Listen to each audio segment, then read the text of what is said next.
This is NBC Connecticut News at 11. Torn between the woman she is becoming and the woman she has been, Stratford's Sheila Hageman is learning about life as it comes.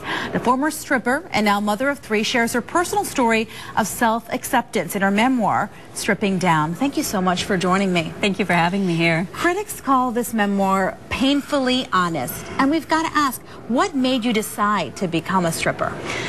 That's quite a question. Lots of different things led into me becoming a stripper.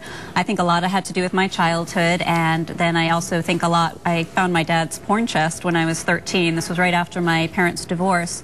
So I think I found these images and they ignited in me this feeling of wanting to be special and be seen. And from that point on, I developed a career in acting and modeling, and from there it was just almost a natural progression where I ended up becoming a stripper. How many years was it? I stripped for about 6 years altogether. 6 years. But you know, what's interesting to me is you're unapologetic about the choices that you have made. So I'm curious, why did you decide to write this book? Do you want to let people know that you can make some decisions that maybe aren't the best, but you can continue on that path? It doesn't have to be a straight path. Absolutely. I think that's one of the most important things about the book is that I don't apologize for my life. I think that obviously there are choices that I made along the way that I'm not exactly proud of, but at the same time, all the choices I made me the woman I am today. And I think it's a really important message for women, because I think a lot of times we feel like we are not allowed to make mistakes along the way, and we feel like we need to cover that up.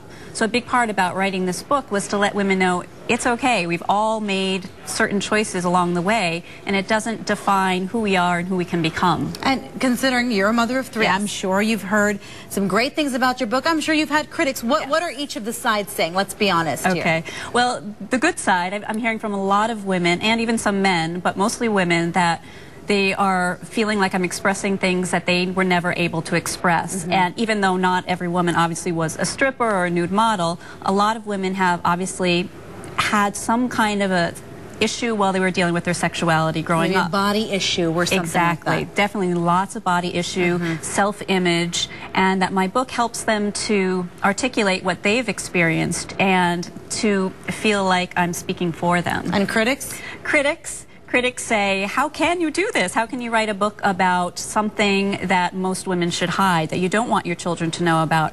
I have one daughter and 2 sons, and so of course it is in the back of my mind, how are they going to take in what I have done with my life?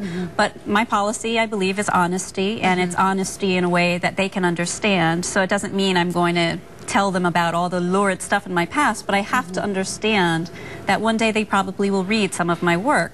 So I'm preparing them, and I'm hopefully raising them with a really strong sense of self and a strong sense of their own sexuality and body image from a young age, so that they will be able to handle it. And that's your advice to your kids, is saying, not necessarily follow by my example, but you can learn from maybe perhaps my mistakes. And my honesty. And your honesty, yes. That regardless of what our lives bring and how we approach our lives, that we can always begin again, we can always make different choices. And these days you're writing, right? Yes. What's next? Before we go, I know we have to go, but... so many different projects. Right now I am working on a writing book for women, specifically for mothers who want to start getting their words out there. We appreciate you being so candid and frank. We're glad you're here. Oh, thank you so much. Well, up next, one of the best kept secrets in pop culture.